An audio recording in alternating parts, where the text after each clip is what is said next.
చివరగా మాకొక కోరిక సార్, 43 సంవత్సరాల్లో తెలుగుదేశం పార్టీ ఆవిర్భవించిన తర్వాత 3వ తరం నేత మన పార్టీలోకి వచ్చారు, నారా లోకేష్ గారు. మరి పార్టీకి భవిష్యత్తులో యువతకు ఒక భరోసా ఇవ్వాలన్నా, పార్టీకి భరోసా ఇవ్వాలన్నా నారా లోకేష్ గారిని డిప్యూటీ సీఎంగా ప్రమోట్ చేయాలని చెప్పి మేమందరం కూడా కోరుకుంటున్నాం సార్.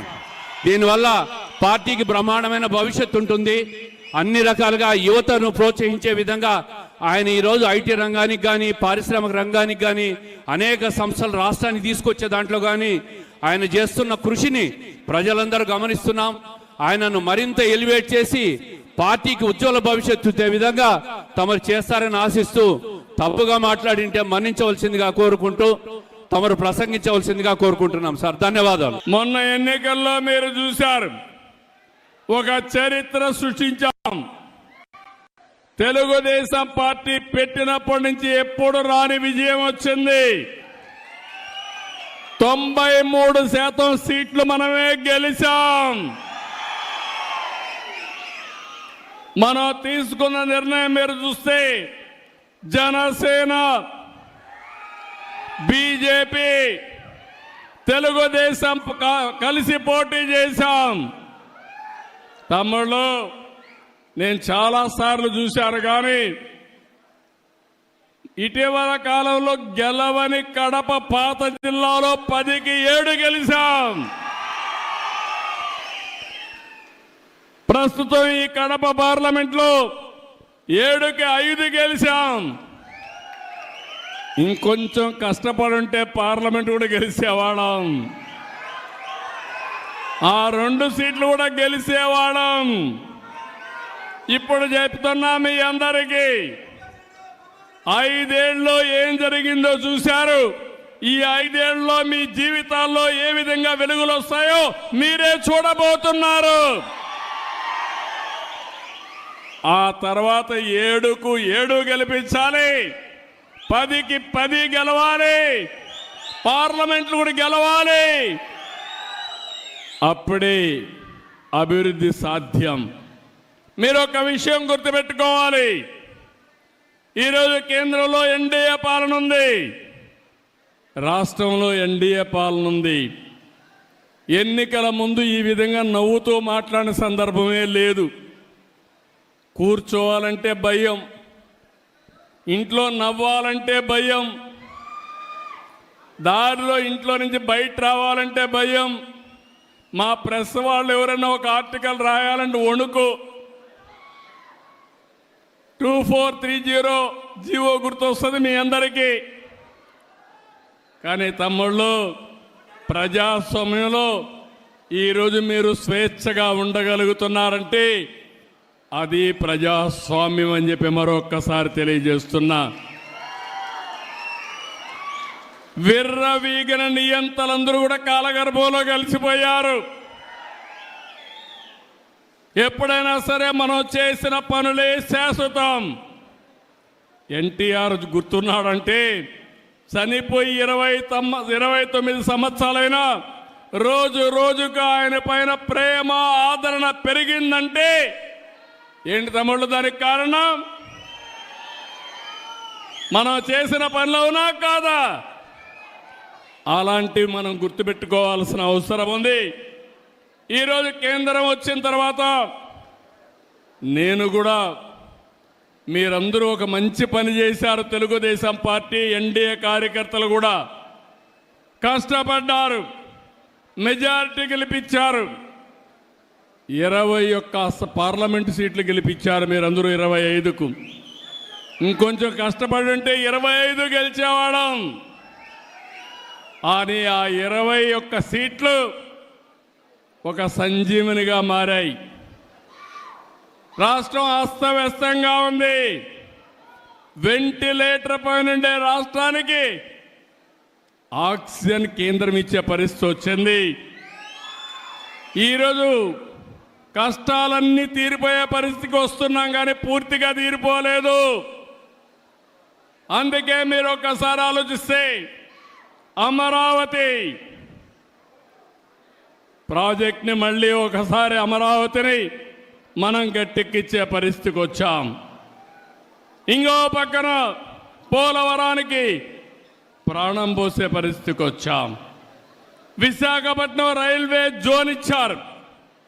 ఇంకో పక్కన నిన్ననే మీరు చూస్తే విశాఖ ఉక్కు ఆంధ్రుల హక్కు అని పోరాటం చేస్తే అది కూడా కన్నుమరుగయ్యే పరిస్థితి వస్తే 13,000 కోట్ల రూపాయలు ఇచ్చి కేంద్రం ఆదుకున్నారంటే అది ఒక చరిత్ర.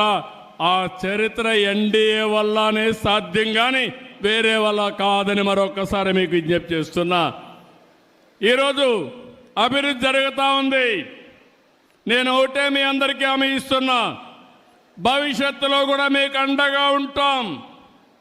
నేను అభివృద్ధి, సంక్షేమం, సుపరిపాలన నాందిగా మాట్లాడాను. ఎన్నికల్లో ఈ విషయమే చెప్పాను. నన్ను నమ్మారు, మా కూటమిని నమ్మారు, నన్ను మా మిత్రుడు పవన్ కళ్యాణ్ గారిని, బీజేపీని నమ్మారు, నరేంద్ర మోడీ గారిని నమ్మారు. మీరందరూ ఓట్లేశారు. ఈరోజు మీ రుణం తీర్చుకుని కార్యక్రమానికి శ్రీకారం చుట్టాం. ఈరోజు మీరు చూస్తే అభివృద్ధిని పట్టాలెక్కించాం. ఎక్కడికక్కడ ఒక్కొక్క పని చేసుకుంటూ ముందుకు పోతున్నాం. రాయలసీమలో కానీ రాష్ట్రంలో కానీ ఒక నేషనల్ హైవేస్ అన్ని 50,000 కోట్ల రూపాయలు ఖర్చు పెట్టి 3 ఏళ్లలో పూర్తి చేస్తున్నాం. 70,000 కోట్ల రూపాయల రైల్వే లైన్స్ అన్ని, రైల్వే స్టేషన్స్ అన్ని పూర్తి చేసే బాధ్యత తీసుకున్నాం. నిన్ననే అనౌన్స్ చేశాను. జిఎస్డిపి అంటే మన తలసరి ఆదాయం పెంచడం. ఈరోజు 12.94% వచ్చింది. నేను ఒక స్వర్ణ ఆంధ్రప్రదేశ్ విజన్ తయారు చేశాను. అందులో 15% పెరగాలి. 15% పెంచుకుంటూ పోతే ఈ రాష్ట్రంలో ఎవ్వరూ పేదవాళ్ళు లేకుండా అందరికి దగ్గర డబ్బులుండే విధానానికి నేను ఆలోచిస్తున్నా. పేదరికం లేని సమాజం ఎన్టీ రామారావు గారి కళ. దాన్ని జయప్రదం చేసే బాధ్యత నాదని మరొకసారి మీ అందరికీ హామీ ఇస్తున్నా. తమ్ముళ్ళు, ఇక్కడ మీరందరూ ఉన్నారు.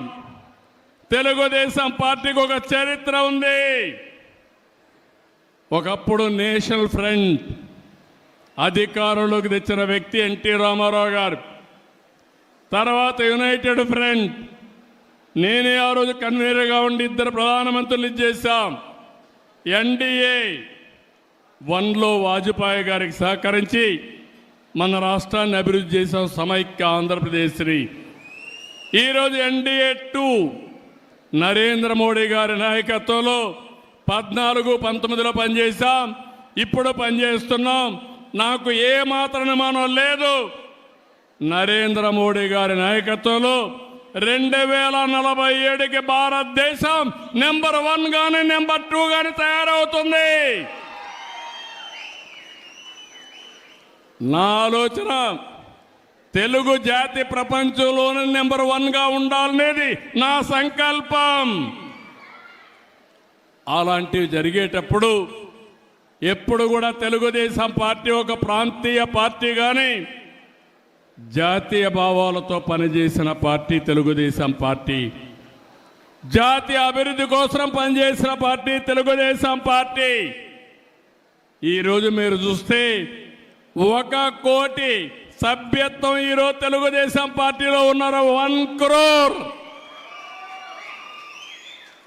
ఇటీవల లోకేష్ గారు జనరల్ సెక్రటరీ అయిన తర్వాత కార్యకర్తల సంక్షేమానికి పెద్దపీట వేశాడు.